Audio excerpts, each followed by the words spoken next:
drummer for Hardwire. I'm Mike. I do guitars and some vocals. I'm Ryan. I sing, or not really sing, I yell and scream for Hardwire. Jonah, rhythm, guitar, Skin flute. backing vocals, skin flute. And they are Hardwire. They have the album of the month for January 2012. Thank you, by the way. Insurrection. Yeah, dude. Very well done album. There's a reason it's the album of the month. That is your first album since you've been signed. Yeah. Dance Macabre. Yep, it is. So how did the signing come about? No, really, we were just we were looking for a label just out of curiosity, seeing if it's even possible. You know, because we talked about it and we want to get into Germany and Europe in general and stuff like that because we think it's a really good market for us. And Chris said, "Hey, you know, what about Bruno and Dance Macabre?" Yeah. Shot him an email. He got back the same day, you know, and I think it was the same day. Pretty quick. It was really quick. And he was like, "Yeah, I checked you guys out. It's awesome. Let's talk. Let's do this." It's like that easy. Yeah, it was cool because he's like, well, I would have approached, but you guys were signed to Glow Room. No, that's a different guy.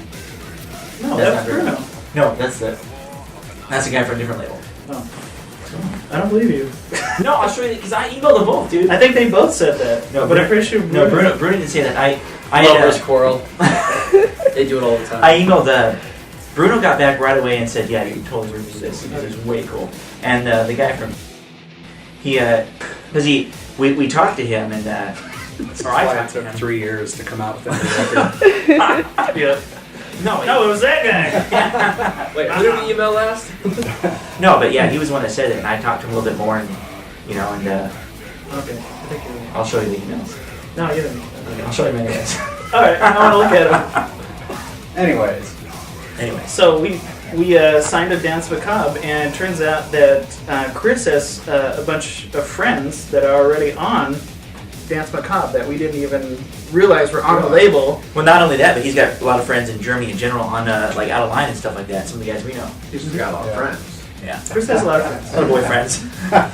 He has a good hand job. yeah. That's how you meet people. Tell us a little bit about the album. Any Well- songs in particular you really love? Which one do you like? Right now, oh man, I really like Time Bomb is probably my favorite on the album, and DC is a close second. DC. DC. DC. Oh, Deceit. We were thinking about calling it D-Kite, Yeah. just to be dumb. My favorite is Taste the Flesh right now. I like that one a lot.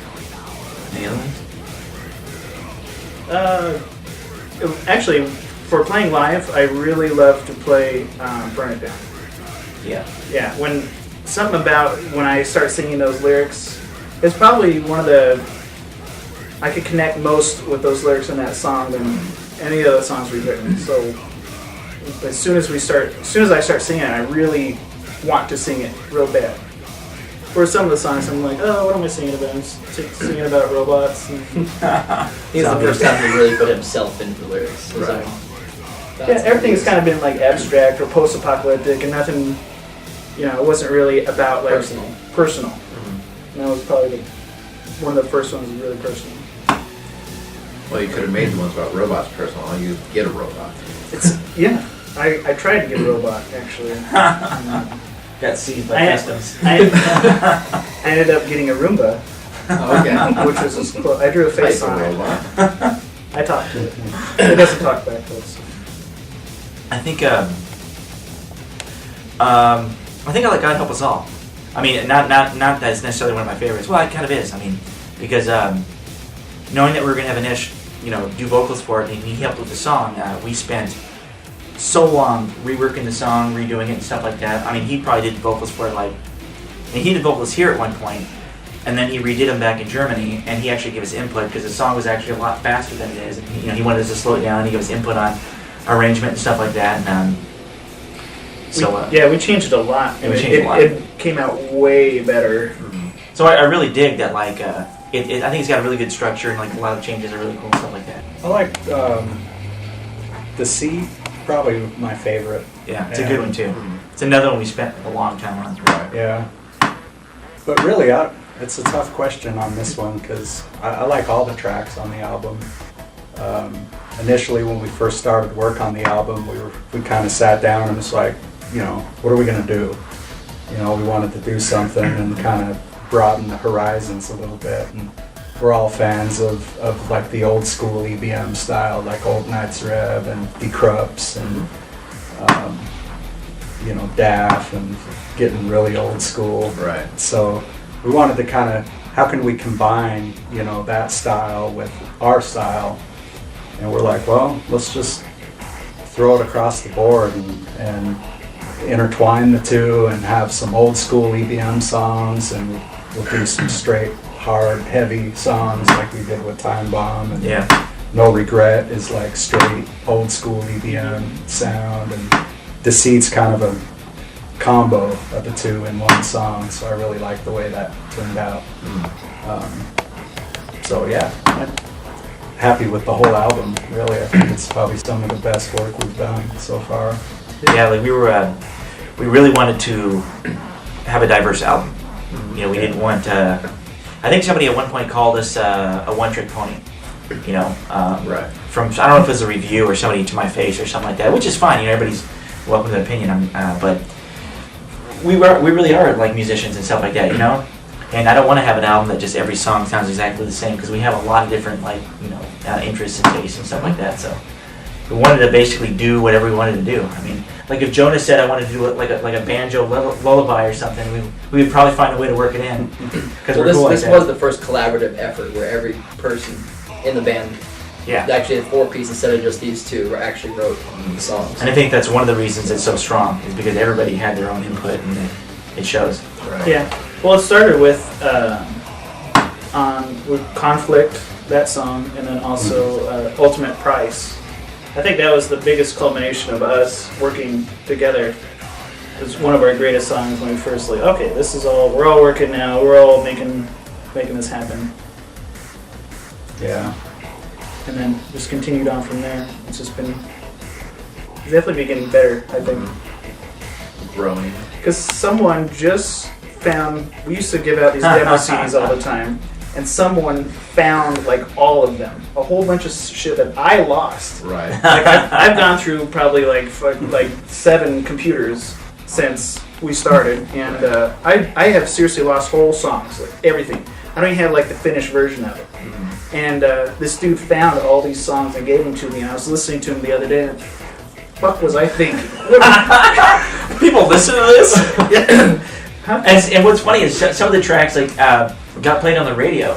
Yeah, it's a really fucking shitty one I was listening to got played on 98 KPD, like back in Local 98. Yeah, it was on Local 98. I I couldn't believe it. Fuck, why did they play this one? I think we always wanted to work on a new album, and we started working on the music, but we didn't really have a label, so we didn't have a deadline. We were just kind of working on stuff as when we wanted to do it and stuff like that. Plus, we were touring and doing other things, and it's the other thing too is we didn't want to force it. You know what I mean? We didn't want to just like. I don't say that all bands do this, but if you have a strict deadline and you have to force it out and you have to get it done, maybe it kind of sounds generic and it's not as good as it could have been and stuff like that. But since we kind of did it and we took our time, we did whatever we wanted to do, and there was nothing, we could make sure everything was exactly as we wanted. Not to mention we had to granted, we probably redid each song 20 times. Right. Yeah. We did regular guitar, and then we had to go into a studio, record guitar, and then we went back and redid some guitar again. We mixed and We did all the vocals, because we did it with the SM57, then we got a nice mic. We got the whatever that thing is over there. I forgot what the name of that mic. Anyways, the good mic. That's what we call it. It's a nice studio mic. It's a studio mic. So we redid all that, and then we got the new keyboard. Where did you have that? Well, you got the Nord, and then we did. This is the newest edition. Plus, it's the going back and forth between mixing 300 times and mastering 300 times. But we did it all in-house here in studio, so it was nice to have our own place. A lot of the recording we did, but then we had Nick from Axis Zero. He mixed us, And then we had Steve, also from Axis Zero, Amsterdam. He mastered us. Nice. Mastered us. So yeah, that's why it took forever. I mean, Yeah. Mostly it took forever just because we're totally in a retainer. We want it to be perfect, and honestly, if we had more time, we would still go back and make changes. Yeah, the actual songs were done probably more than a year ago. Actually done, and then from there it was mixing, tweaking, mastering, and then finishing all the rest of the CD. Redoing a few parts as well. Yeah. Right. So actually, like all of it was pretty much done really well. So that begs the question, now that you're signed, do you have a deadline for the next album? No. No, we do not. Will you have a deadline, I should say? Only if we make one. Well, it's really all. What Bruno's doing is he's just distributing the current album. Okay. Yeah, And we that's have European distribution is So, like- what the deal Yeah. is. So there's no other obligations beyond that. It's called signed still, but it's not like he's not fronting money for us to make an album. Gotcha. So then are you open to get signed by a US label? Yeah. Absolutely. I don't know. We like Low Room so far. If a label could come to us and give us something more than what we could do now. Sure. Yeah, because that's the thing. I mean, we have certain things that we want. You know what I mean? Or and not to be like greedy or anything, but we want somebody that can do something for us that we can't do for ourselves. If somebody comes to us and says, we can do this for you, and then it's like, well, we're kind of already doing that. So, Yeah. what is the benefit of giving you, 50% of what we make? There's really no benefit. If someone can come to us like, I'll get you on these tours, I'll get you overseas, I'll get you in all these stores, then okay, that's something we can do. Yeah. But if they're like, oh, I could sell your CD on iTunes, we're like, Yeah, thanks. all right, well, Already there. Well, that's what's cool about Bruno is he really can do stuff for us that we can't do for ourselves. Yeah. Because we have no connect. I mean, other than just knowing people, knowing bands in the European scene, we have no other connection. yeah. Yeah. And I think that's totally where we need to go because I think our sound totally fits with Europe and Germany and stuff like that. Yeah, I agree. How long have you guys been together? Me and Mike been working since. Does this sound weird? So how long you guys been together? Well, we got married. How long has Hardwire been? We've been engaged for. It's a civil union. We were Not nearly. separated for a while. No, like him and It's I. not recognized by the state. When did the band start? How about that? Well, okay, yeah. Him and I have been working on music probably since 99, 2000. These guys came in, which is basically when it really became like I don't want to say like the real band or when it like reformed and we started doing real serious stuff. Was probably 2004. Five or And that's when we six. got like really like hardcore serious and we really upped it, Yeah, I think it was 05. We were working on music before that. I think we released. Well, Keyword Cowboy was out prior to that. Keyword Cowboy was just you and I. Yeah, but I think it was like 18 when we started actually like sitting down and like. You were? You're Ni- young, dude. 98, man. I don't remember. Was it 98? Yeah, It was because we used to go to Richards. It was after. That was 99, wasn't it? It was after high school. I got out of high school in '98. It was like right after high school. It probably was, dude. It's funny how the band started. Like when it was him and I first originally. Like he would do Ron would do remixes and stuff. You were into like Fatboy Slim and stuff like that. Yeah, I love big beat stuff. And what I would do is I would just find whatever cool big beat song, and then I'd find another song, and I'd put a big beat on top of that other song. And that was my big thing. And I was so proud of myself. And I'd play shit for like Mike and our other friend Richard. And then both of them play guitar. Yeah, and I was like, man, I want to play guitar, but I don't know any drummers. Like, so I'm like, why don't I record some guitar and you can put it to some of your beats, and we'll see what happens. Yeah, it's pretty much been that same thing ever since. Like, make a beat. All right, I'll do some guitar. But now we have a real drummer who can actually do a real fucking beat. And that's pretty much it. And I think we actually came up with the band at Denny's. Was it Denny's? We're sitting at Denny's. Denny's. By Denny's. Where everything good comes from Denny's. You're there at 1 in the morning. That's the best. And we first met you guys, through Napster, because a friend contacted you Was guys. it Napster or It was was it after MP3? MP3.com. It was MP3.com. Fred contacted you and you guys started opening shows for us. I remember like the first time we hung out with you guys, Iconoclast. Yeah, It was Like, fucking who are these hilarious. weirdos? We're like, who are these nerds? pretty much. No, it was. We had a weird conversation like outside of the. Remember, you had a party at somebody's apartment, and we played some of our stuff on like a player in the apartment. And It was you- my apartment. It probably was. Yeah. You guys were commenting like, "Oh, this is pretty." Was good. it a clean apartment or a dirty apartment? It was fucking filthy. Fred's thing. It was really filthy. There was Fred's. feces everywhere. No, seriously, Fred's thing. Was it dirty? It's because it's Fred's. Sorry. This place was always dirty. This is why he never cleaned, so it's like... No, it wasn't theirs. I think it was probably yours. Anyway, It smelled like naked man.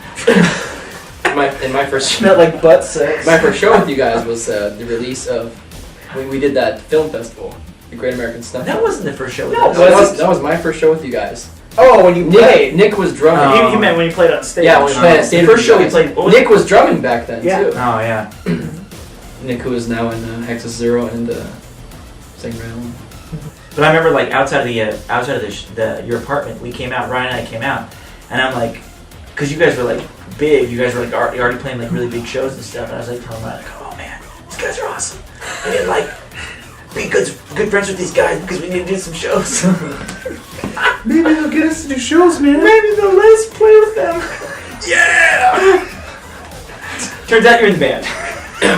Eventually, Yeah, it was the hand job that night. Yeah. yeah. Pulled you in. And actually, I think Iconoclast is opening for you for the first time next month. In Oh. March, actually. And it'll be your best show. Right? Yeah, you talked a little bit about live shows and stuff. Got the Mustache Massacre coming up. How many years have you been doing that now? Jonah? Well, it started with my other band's other band. The other guy's in my band, Ryan, is the singer also of Reburn and the Skid Marks. It's more of a punk project. And they started doing this. He wanted to do like a birthday show for himself. They were doing an ugly Cosby type sweater plus a mustache show, Nice. and it started off as that. And then because it was sort of a free show, if you wear a sweater and have an ugly mustache or whatever, you get in free. So it just became like a fun way, and then we just kind of took it from there. Mm-hmm. So now now that Reburn wasn't really doing a lot of shows, Iconoclast just sort of took it over and started just doing it as a fun thing. We wanted a fun way to have a party. It always revolves around Ryan's, the singers, and also our drummer now, Wah, his birthday, and guitarist Fred's birthday. They're all around that same time. Right. So always try to revolve it around those and just make it a fun party. Invite bands that are friends already and just have a good time. Right. So you haven't started on your mustaches yet, aside from I know. you. Got my normal one. Yeah. I'm thinking about not like going too crazy because every year like I grow it more and then I'll shave a little bit here. Then all the pictures I kind of look kind of funny and everybody looks all normal. It's kind of hard to post those pictures online with, Yeah. I feel like I'm raping kids or whatever I do. A mustache. I don't. Jonah with a mustache. That's pretty interesting. I've been growing my mustache for 3 months. Yeah? Yeah, some of us. This is about as long as mine gets without looking weird. Yeah, I can't. Yeah. Actually, God hates me. So. That's right, you had a fake mustache last year, didn't you? And it fell off like into the first, like halfway through the second song. Yeah, pretty much. That's Yeah, I think last year, didn't you start growing it in about 8 months before the show? And Yeah, started taking hormone treatments. It still was patchy. I got to the point where I was just shaving my balls and gluing it onto my face. The mustache fell off, and I put it on the skull on the flag, and I was waving that around. And then the next show we played, I pulled out the flag and I was waving around. And when I was done, I noticed that the mustache was still on it for the next show. So who else is playing this year? The Iris, which we're Yes. excited about. First time they're doing it. And we also have Technodrome and Jodocast and Acid Trash. And DJ Dark Mark. Oh, and is DJ coming. Dark Mark is of course spinning between sets, and that's always a good time. Not records. He's just going to be twirling the audience. Twirling in a circle. I know Mark. I know. That seems like him. We're gonna make him wear a tutu, That'd be hot. mustache tutu. Can't Put that can't in the lose. spank bank. Well, I must say, the girls with the mustaches creeping the fuck out. Yeah, that's a little weird. That's how we make our money on those shows. Yeah, I don't want to Yeah. do this. I'll just pay $5. that's right. Then you get the ones that walk in, they have real mustaches. Yeah. You're tripping. You're like, you can take Yeah. your must off. That's Once they're ready, you're like, you can take your must off. Match that shop down. I'm like, oh no, it's still. that's when I get a boner. Fuck yeah! Are you tucking? Are you tucking? I hope so. So you need a girlfriend that can grow a mustache since you can. Yeah. Thanks. Another relationship, right? Yeah.